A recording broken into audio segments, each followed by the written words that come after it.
हमारे देश की जनसंख्या 130 करोड़ है। इसमें सबसे ज्यादा किस वर्ग से लोग हैं?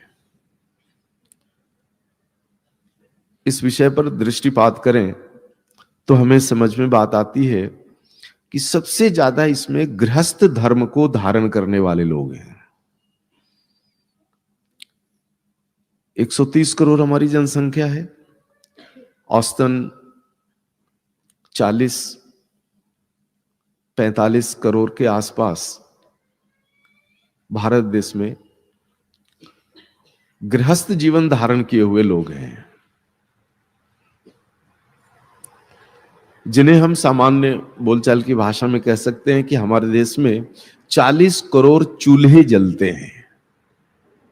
हाँ, गृहस्थ के घर में चूल्हा जलता है। तो 40-45 करोड़ गृहस्थ जीवन को धारण किए हुए लोग हैं।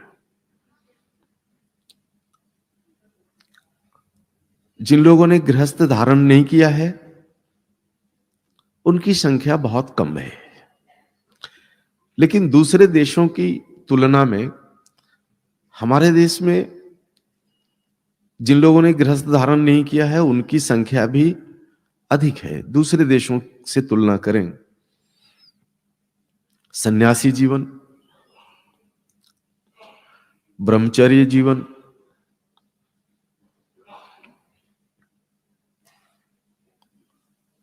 और इस तरह के कुछ और विशेष भी हो सकते हैं। सन्यास और गृहस्थ, सन्यास और ब्रह्मचर्य जीवन को छोड़कर भी और कई तरह की परिकल्पनाएं यहां पर की जा सकती है।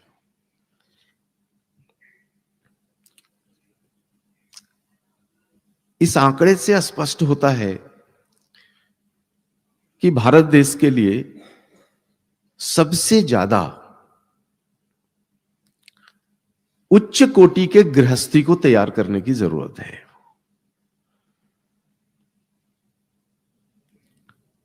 गृहस्थ से देश चलता है।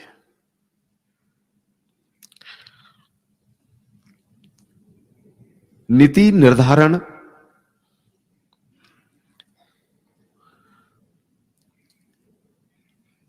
और गृहस्थ का व्यवस्थापन, इसमें सन्यासी और ब्रह्मचारी का योगदान होता है। लेकिन भौतिक राष्ट्र यह गृहस्थ से चलता है। आवश्यकता है सबसे ज्यादा जो वर्ग है इस देश में, उस वर्ग के लिए, उनके जीवन यापन के लिए कोई उच्च कोटि का मार्ग निर्धारित हो, जैसा कि पहले रहा। और इसी निर्धारण की कड़ी में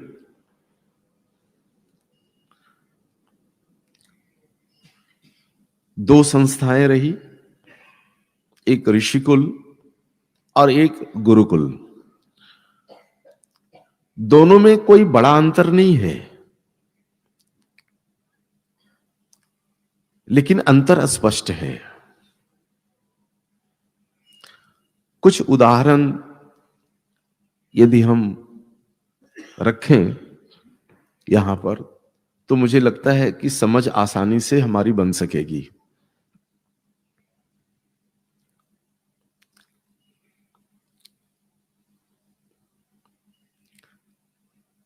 बचपन, जिसे हम 0 से 5 या 6 वर्ष तक की आयु को रख सकते हैं। उससे ऊपर का बचपन जो 10-12 साल तक का हो सकता है, जहां से किशोरावस्था प्रारंभ होता है। 20 वर्ष से ऊपर का वर्ग, जिसको हम युवा वर्ग कह सकते हैं।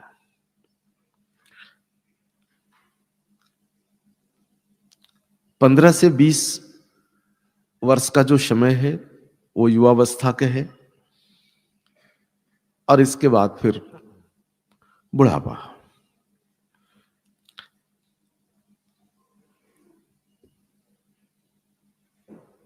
जब हम मनुष्यों का जीवन 100 वर्ष का था, तब ये गणित कुछ और था। आज सामान्यतः हमारी आयु 70 साल पर सिमट गई है, तो ये आंकड़े भी कमे हैं। इन्हीं आंकड़ों के आधार पर मैं मानता हूं कि जो मूल बचपन है वो 0 से 5 या 6 वर्ष तक हम मान सकते हैं। 6 वर्ष से लेकर के 12 वर्ष की जो आयु है, ये बाल्यावस्था का दूसरा चरण मान सकते हैं इसको। 12 वर्ष से लेकर के 20 वर्ष की जो अवस्था है, ये किशोरावस्था इसको हम मान सकते हैं। 20 के ऊपर युवावस्था और फिर वृद्धावस्था। इसमें बचपन में क्या है, किशोरावस्था में क्या है, युवावस्था में क्या है और अंत में वृद्धावस्था में क्या है, इसका हमें नियोजन करना चाहिए।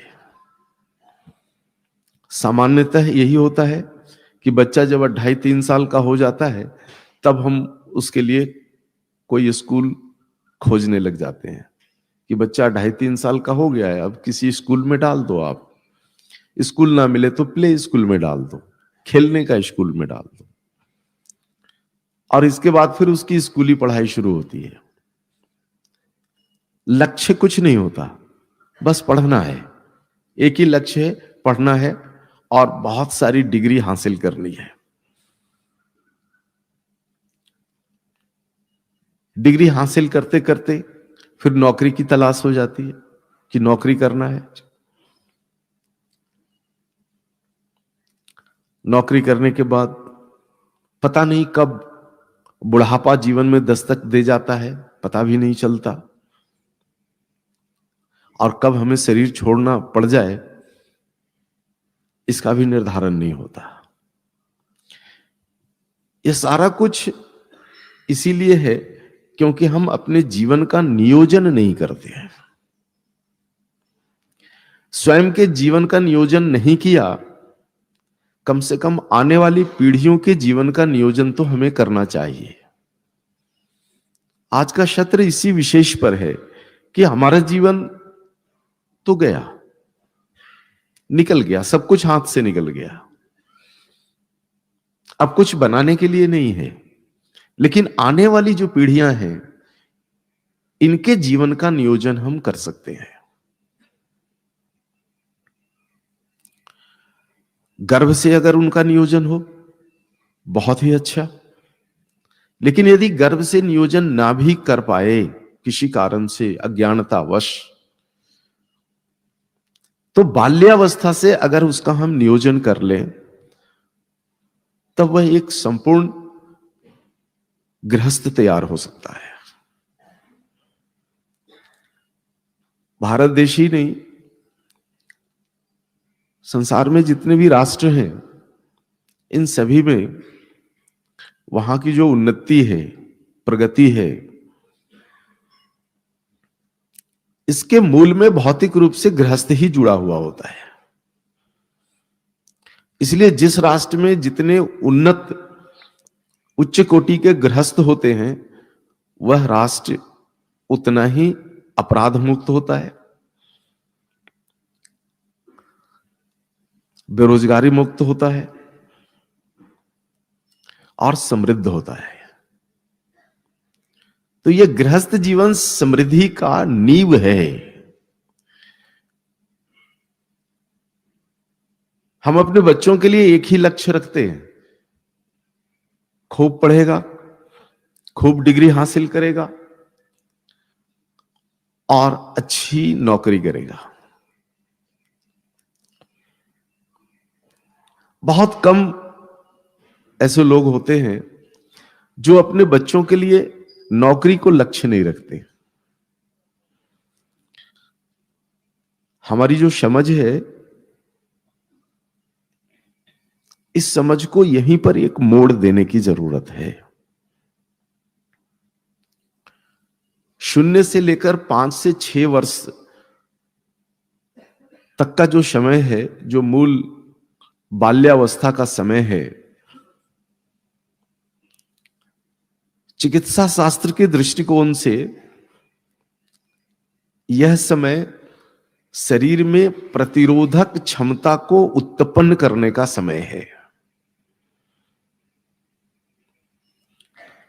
हमारे शरीर के अंदर जितने भी रस हैं, इन सभी रसों को संतुलन करने का समय है।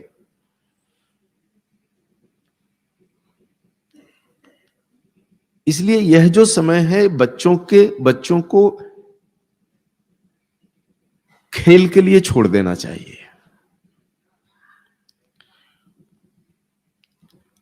उनके मन मस्तिष्क के ऊपर किसी भी तरह का भार नहीं देना चाहिए।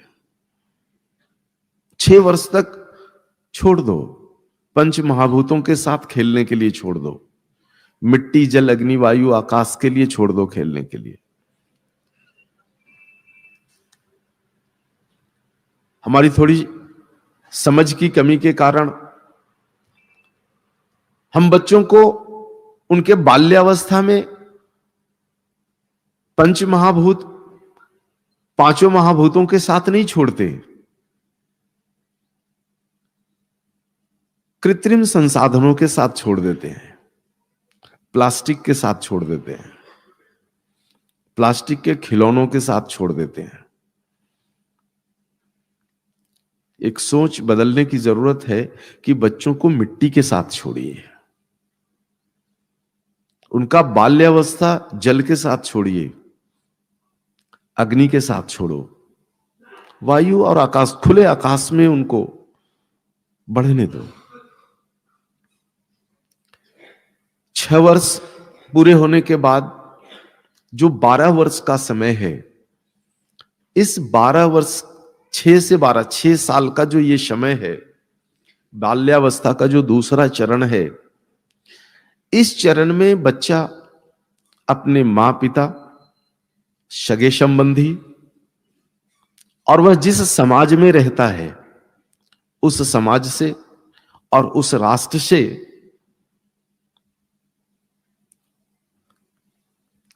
व्यवहार, विचार और संस्कारों को ग्रहण करता है।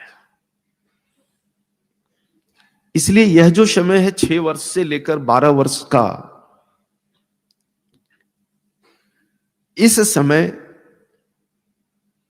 बच्चों को कभी अकेले ना छोड़ें। बच्चे मां पिता और परिवार के साथ रहें, सामाजिक व्यवस्था में रहें। यही समय होता है जब इन विषयों की नींव उनके मस्तिष्क में पड़ती है।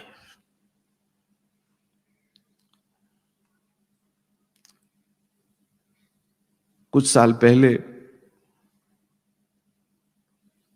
ऐसा एक प्रयास किया हमने, तो बहुत कई मां पिता, अभिभावकों ने कहा, जी बच्चे को गुरुकुल में रख लीजिए। आयु कितनी है? कोई कह रहा है 5 साल, कोई कह रहा है 6 साल। यह अवस्था नहीं है। इस अवस्था में कभी भी आप बच्चों को गुरुकुल में ना भेजें। जो भी गुरुकुल देश में चल रहे हैं, कभी भी अपने से इनको अलग ना करो। 6 से 12 वर्ष का जो समय है,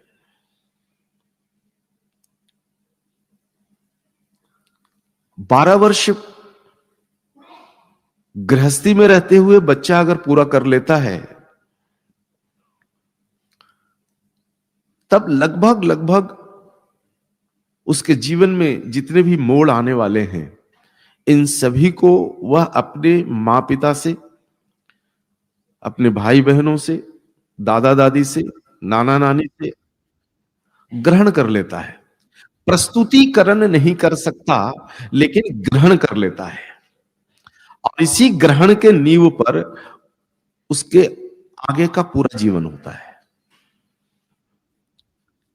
इसलिए कभी भी किसी गुरुकुल ऋषिकुल का जब आप नियोजन करें, तब मेरी जो समझ बनी है कि इतने छोटे बच्चों का नियोजन ना करें।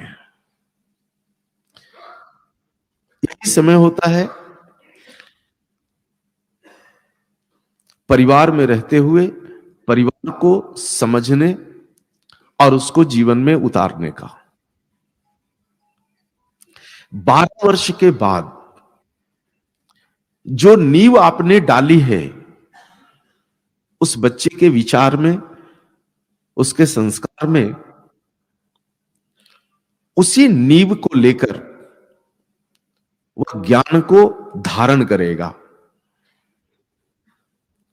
इसलिए गुरुकुल में भेजने की जो अवस्था है बच्चों, वह 12 साल के बाद की है।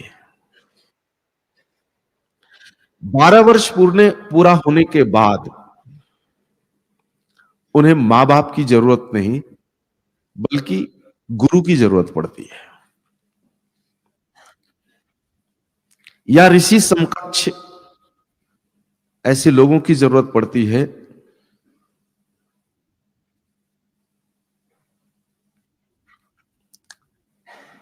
जो लोग बच्चों को एक अच्छा गृहस्थ बना सके।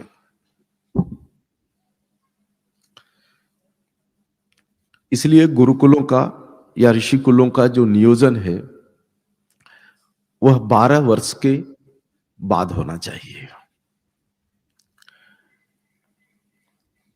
एक और विषय है इसी से संबंधित,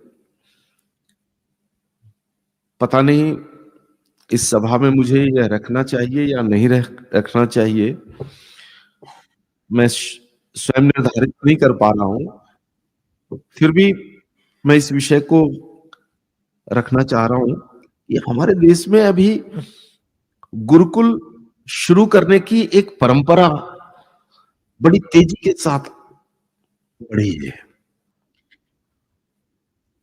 बहुत सारे गुरुकुल शुरू किए, आज से 20-25 साल पहले का भारत देखो और आज का भारत देखो तो गुरुकुलों की संख्या काफी बढ़ी है।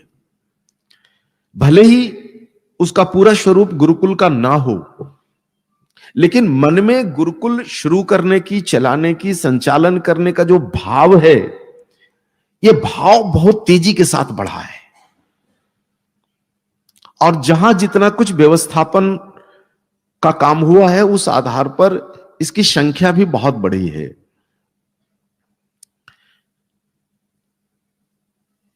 इसमें जो मूल समझने वाली जो बात है कि ये जितने भी गुरुकुल शुरू हो रहे हैं ये सभी पुरुष बच्चों के लिए शुरू हो रहे हैं। हमारे देश की बेटियों के लिए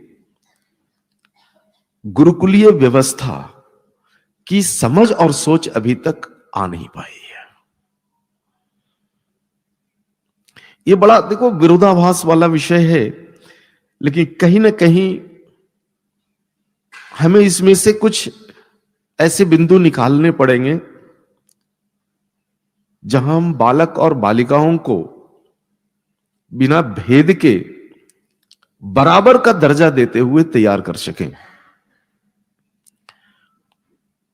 जहां तक मेरी दृष्टि गई है और जितने गुरुकुलों से मेरा जुड़ाव हुआ है, मैंने देखा है केवल पुरुष बच्चों के ऊपर फोकस होता है और सोच होता है। यदि हम पुरुष बच्चों को एक अच्छा गृहस्थ बना लें और उनकी गृहस्थी में अगर कोई संस्कारित बालिका नहीं आती है, तब उनका गृहस्थ तो अधूरा ही है। गृहस्थ एक से नहीं होता, दोनों से होता है। इसलिए दोनों के मन में यह जो विचार है, उच्च कोटि की गृहस्थी का जो विचार है, दोनों में आना चाहिए। इस विषय को समझने के लिए थोड़ा प्रयास हमने किया कि भारत में 11वीं शताब्दी के पहले जितने कुछ गुरुकुल रहे, यह कैसा रहा, उसका संचालन कैसा रहा, व्यवस्थाएं कैसी रही,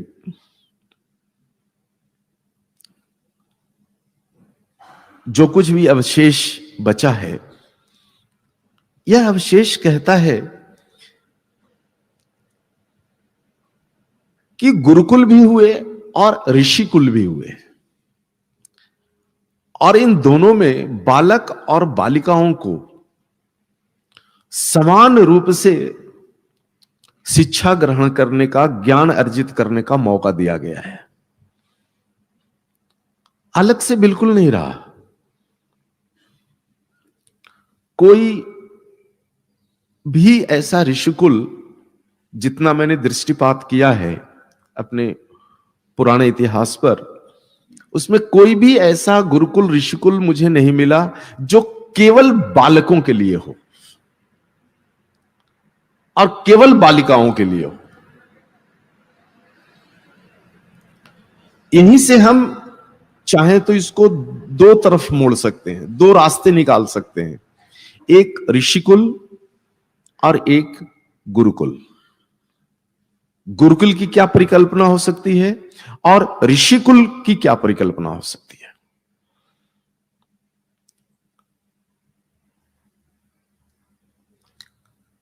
ऋषिकुल अर्थात वह व्यक्ति, ये देखो, ये शास्त्र की बात नहीं है, ये एक मेरी सोच और समझ बनी है। ऋषि किसको कहें और गुरु किसको कहें? हमारे देश में ऋषियों की परंपरा रही, हमारे देश में गुरुओं की परंपरा रही। इन दोनों में क्या भिन्नता है? जब तक हम इस भिन्नता को नहीं समझ लेंगे, तब तक ये दो रास्ते जो हैं, एक गुरुकुल का और एक ऋषिकुल का, इसका नियोजन नहीं हो सकता है।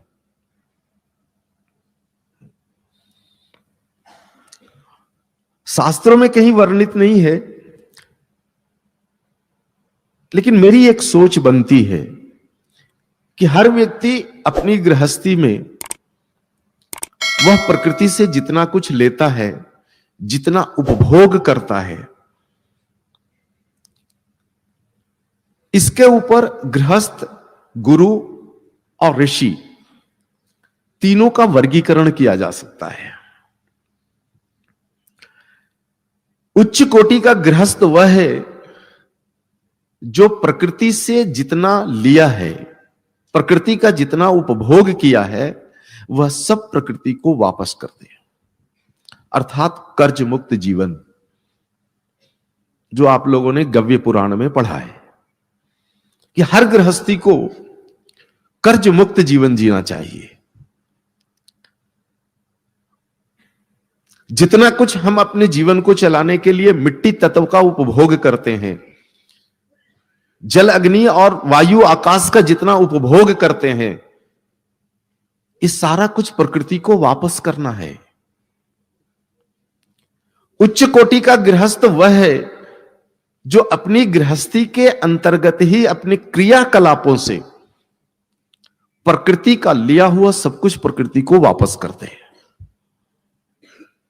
यानी जितने मिट्टी का प्रदूषण हमने अपने जीवन को जीने के लिए किया है, प्रकृति को वापस करना है।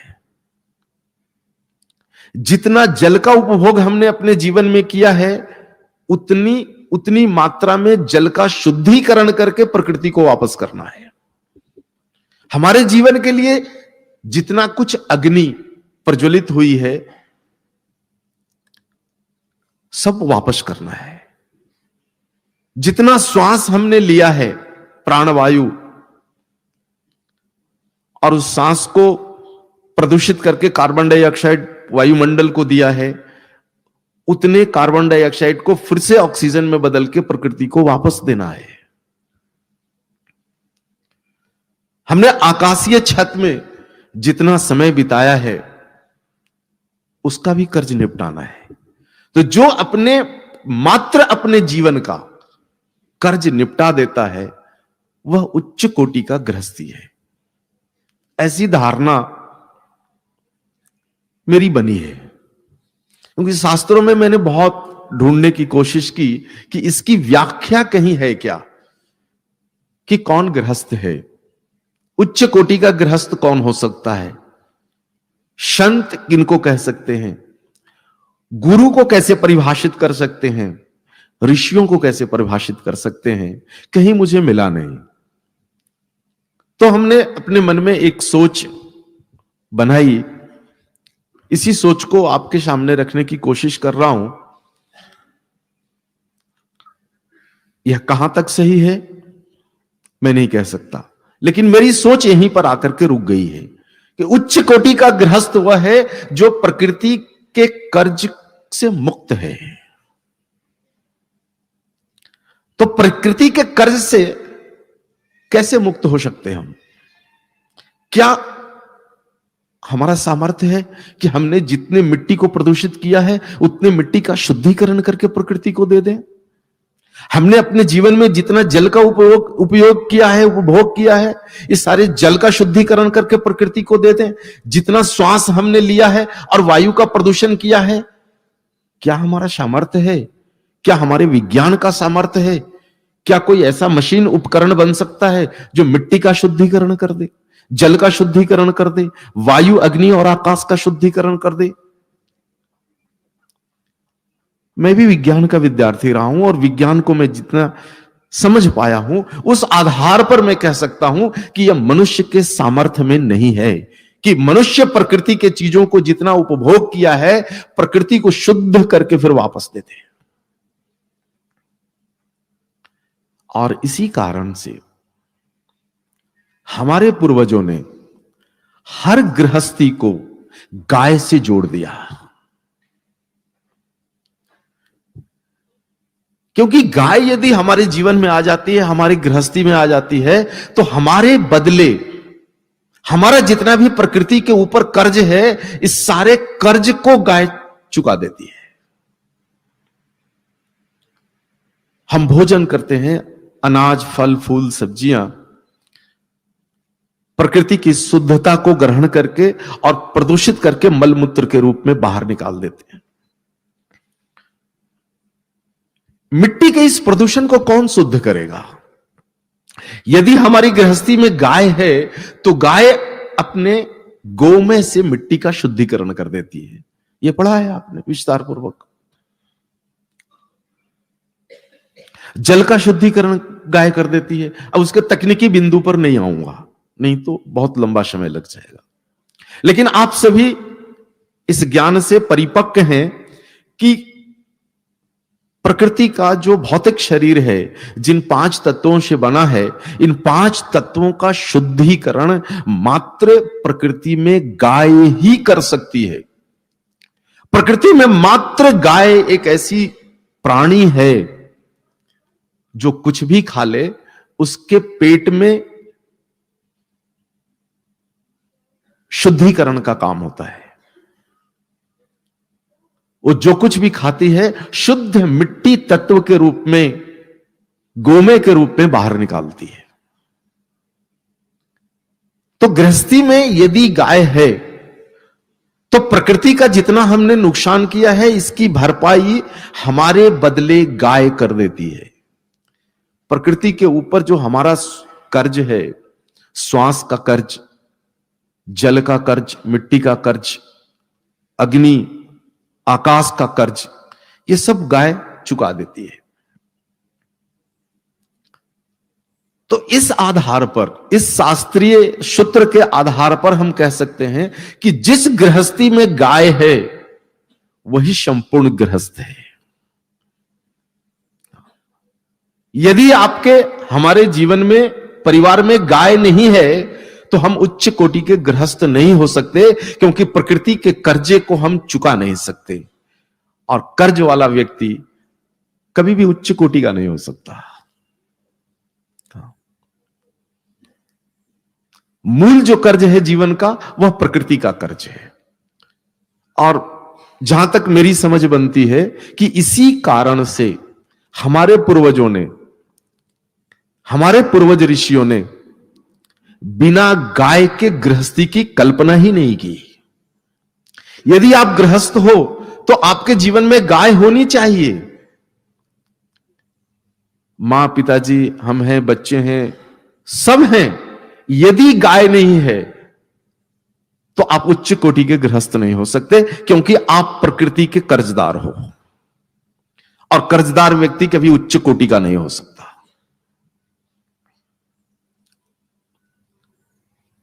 थोड़ा ऊपर उठते हैं कि हमारी गृहस्थी के लिए, हमारी गृहस्थी के से कर्ज मुक्ति के लिए हमने गाय को धारण किया, तो हमारी गृहस्थी का कर्ज तो निपट गया।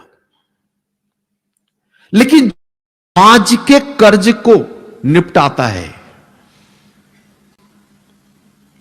वह संत है, जो केवल अपने जीवन को नहीं देखता, और उसी श्रृंखला में जो मेरी समझ है वो गुरुओं की भी है, कि जो प्रकृति के कर्ज से मुक्ति के लिए संपूर्ण समाज को जो रास्ता दे, वह सन्यासी हो सकता है, संत हो सकता है, गुरु हो सकता है।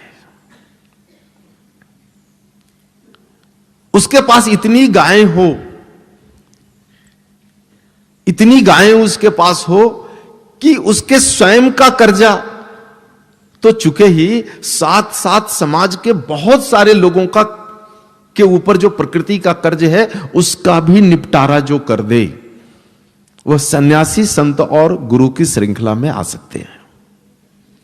जो केवल अपने लिए नहीं बल्कि समाज के बहुत सारे लोगों के लिए ऐसी परिकल्पना करे,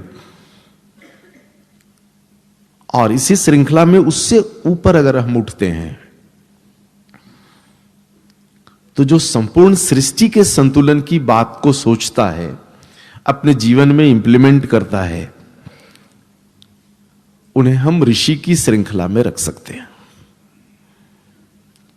जो मात्र अपने समाज तक, मात्र अपने समाज के बंधन में नहीं है, मात्र अपने राष्ट्र के बंधन में नहीं है, बल्कि संपूर्ण प्रकृति के बंधन में है, और संपूर्ण प्रकृति के पांचों महाभूतों के शुद्धिकरण में जिसने अपना संपूर्ण जीवन डाल दिया है, उसे हम ऋषियों की श्रृंखला में रख सकते हैं।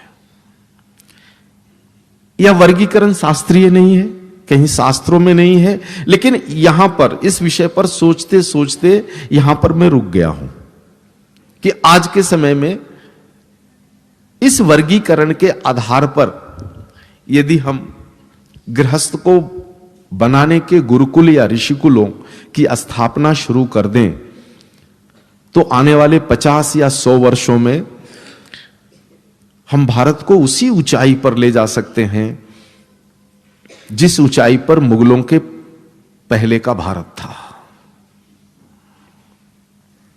मुगलों के पहले का भारत इतना धन, इतना धन, इतनी समृद्धि कि कभी भी उसके बारे में हम सोचते नहीं थे। अपने घरों को नहीं बल्कि अपने मंदिरों को भर देते थे।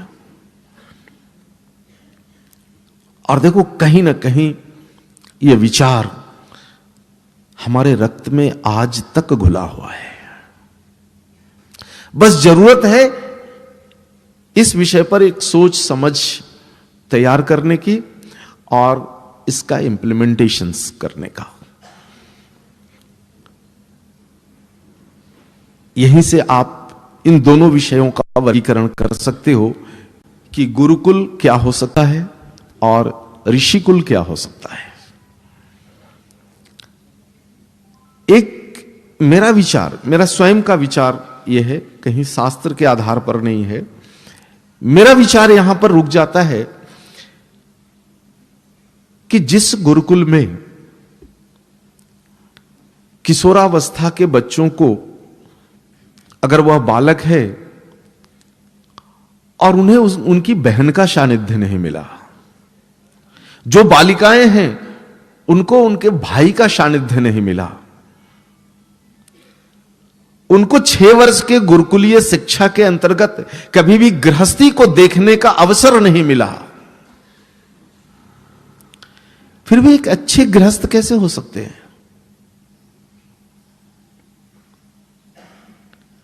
क्या मात्र शास्त्रों को कंठस्थ कर लेने से कोई अच्छा गृहस्थ बन सकता है? आज हमारे देश के गुरुकुलों में यही हो रहा है, शास्त्र को कंठस्थ करा रहे हैं, रटवा रहे हैं, लेकिन कभी भी उन सूत्रों का उनके जीवन में इंप्लीमेंटेशन हो सकता है, इस पर विचार कम है।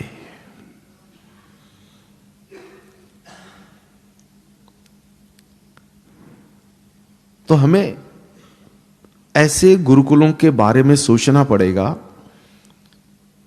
जहां पर स्वयं गुरु का परिवार बच्चों के साथ रहे। जब तक बच्चा अपने जीवन में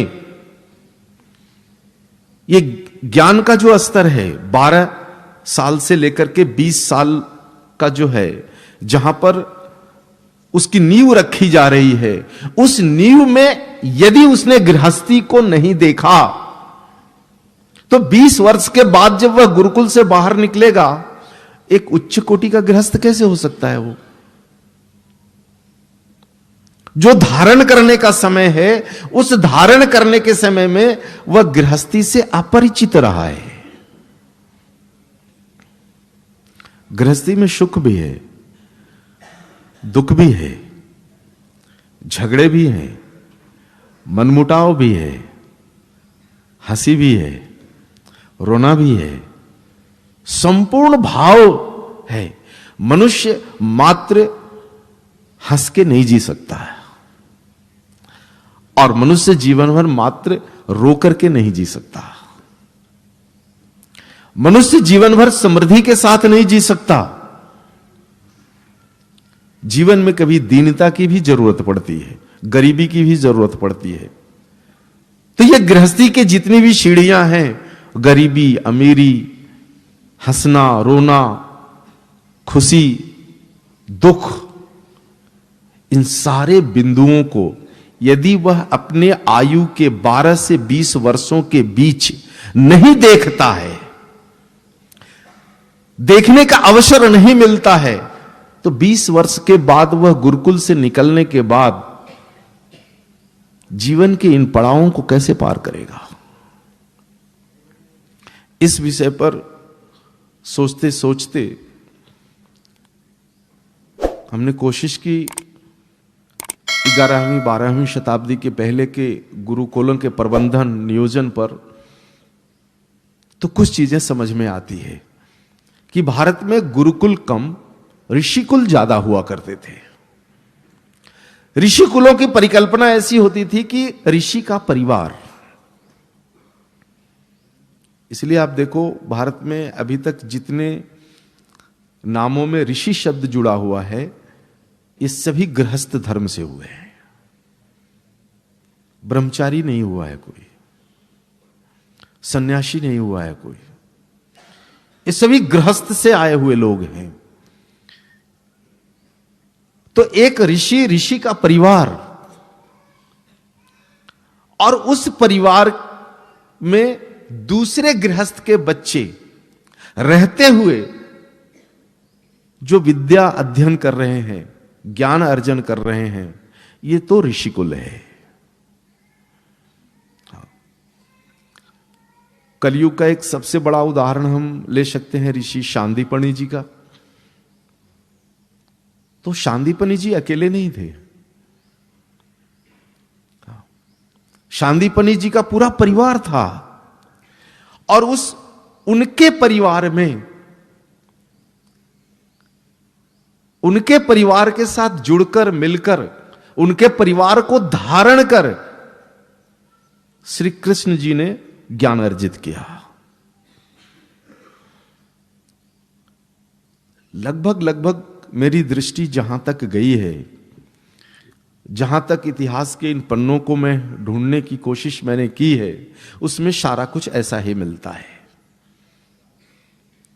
बहुत बड़ा बिल्डिंग, भवन, और उसमें एक फिजिक्स का गुरु, एक केमिस्ट्री का गुरु, एक बायोलॉजी का गुरु, और इन सारे विषयों का गुरु, और फिर वही घड़ी वाली दिनचर्या। ऐसा कुछ मिलता नहीं इतिहास के पन्ने में।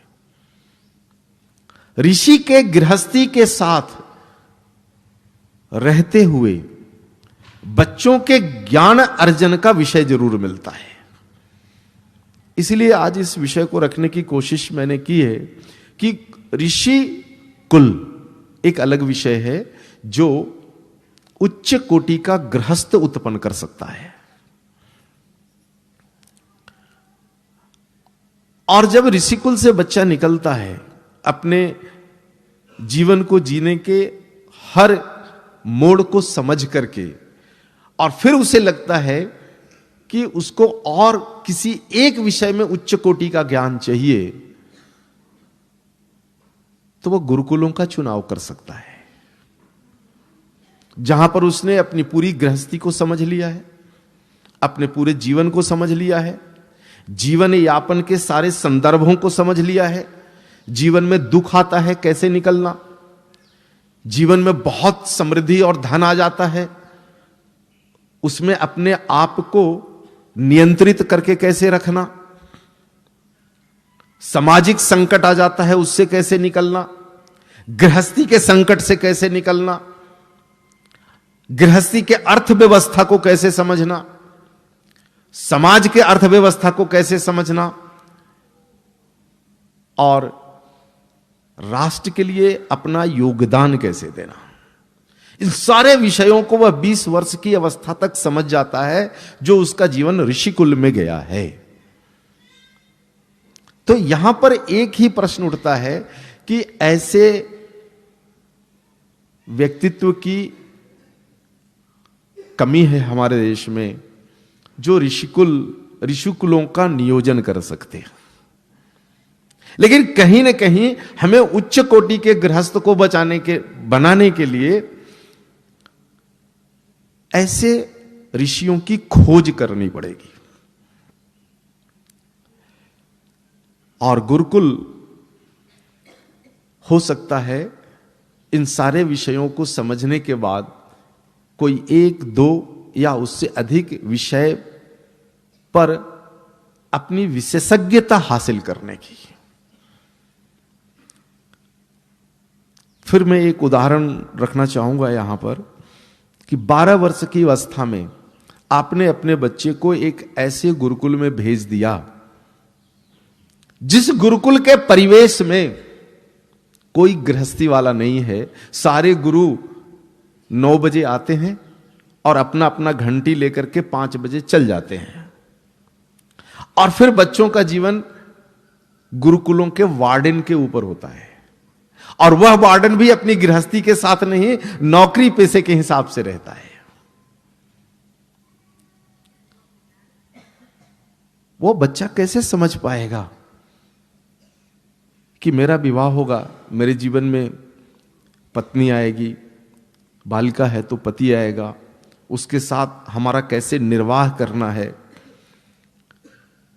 जब तक वह अपने गुरु या जिन लोगों के सानिध्य में है, उनके जीवन में आने वाले मुश्किल जो है उनको जब तक वो देखेगा नहीं, यह समझेगा नहीं कि मुश्किलों से कैसे निकली जाती है। गृहस्थी में रहते हुए गरीबी आती है तो कैसे उससे बाहर निकला जा सकता है, उसका प्रबंधन नियोजन कैसे किया जा सकता है।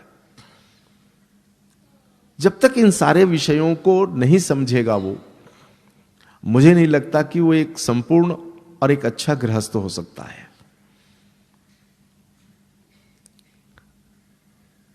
इसलिए मेरा जो विचार बनता है वो यही विचार बनता है कि नियोजन करिए। हम सभी लोग अपने अपने बच्चों के लिए एक नियोजन करें कि उनसे कराना क्या है, उनको क्या करना है, उनको किस रास्ते पर ले जाना है, और इन विषयों को ध्यान में रखते हुए गुरुकुलों का नियोजन प्रबंधन करें। हम सभी गविसिद्ध भाई बहन जितने भी हैं, कहीं ना कहीं हमारे मन में ऐसे गुरुकुल शुरू करने की योजना तो है, उस दिशा में चलना है। तो इस विषय को जो है, इस विषय को ध्यान में रखते हुए ही करें।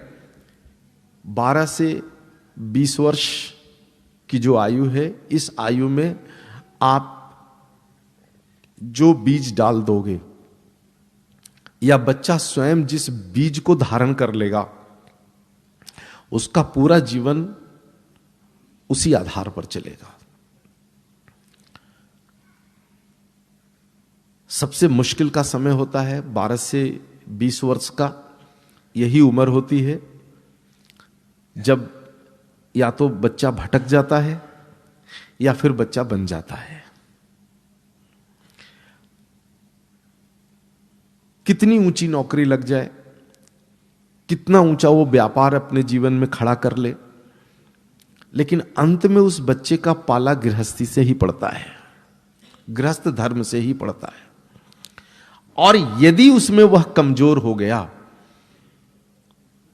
तो कितना बड़ा भी व्यवसाय उसके काम का नहीं है। महीने का 5 लाख रुपया आ रहा है, लेकिन घर में शांति नहीं है। घर में शांति कैसे स्थापित की जाए, इसका ज्ञान नहीं है, उसने कभी जीवन में देखा नहीं। हम सभी अनुभव कर सकते हैं कि जब ऐसा संकट आता है तब पैसा कोई काम का नहीं होता।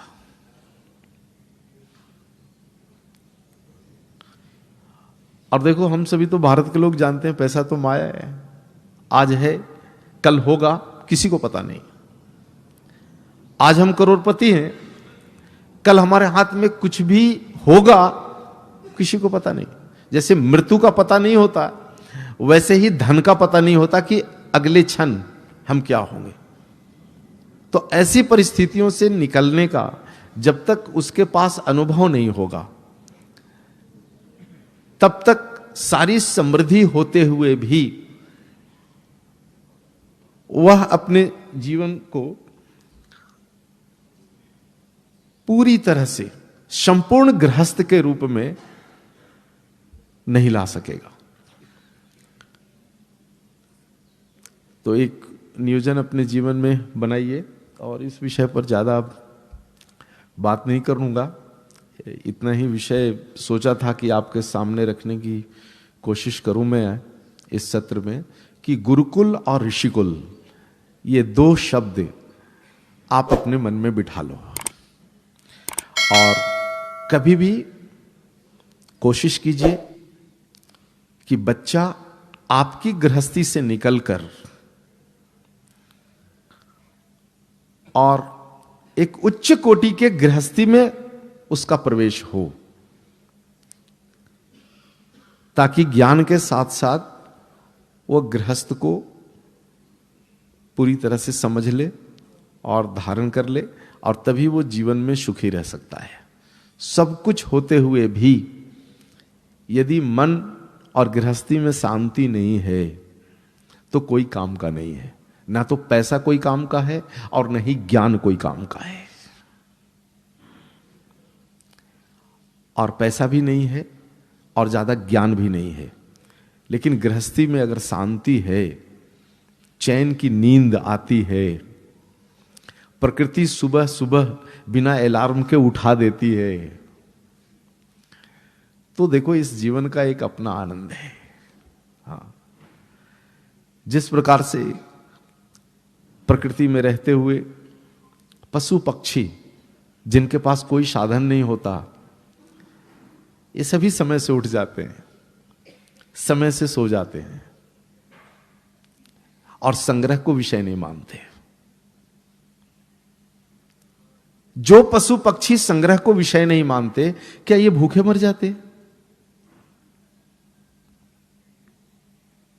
संग्रह मूलतः हमारे भारत धर्म का, भारत वर्ष का में रहने वाले गृहस्थियों का विषय ही नहीं रहा। इसलिए जब कभी अधिक धन आया, हमने मंदिरों को दान कर दिया, मंदिर भर गए। तो एक समझ बनाइए अपनी प्रकृति से जीने का, प्रकृति के साथ रहने का, और कम से कम गुरु न बन सके, ऋषि योग्य न बन सके, तो कम से कम एक ऊंचा गृहस्थ बनने के लिए गाय को धारण कर लीजिए। यही गाय है जो सारे कर्जों से मुक्त कर सकती है। ये नकली नोट वाला कर्जा नहीं है, बैंक वाला कर्जा नहीं, ये तो कुछ है नहीं। हाँ, ये तो धन भी नहीं है, धन का एक प्रारूप जैसा है। मूल जो कर्जा है वो प्रकृति का है। तो इसी निवेदन के साथ आज के इस सत्र को यहां पर मैं पूर्ण करूंगा।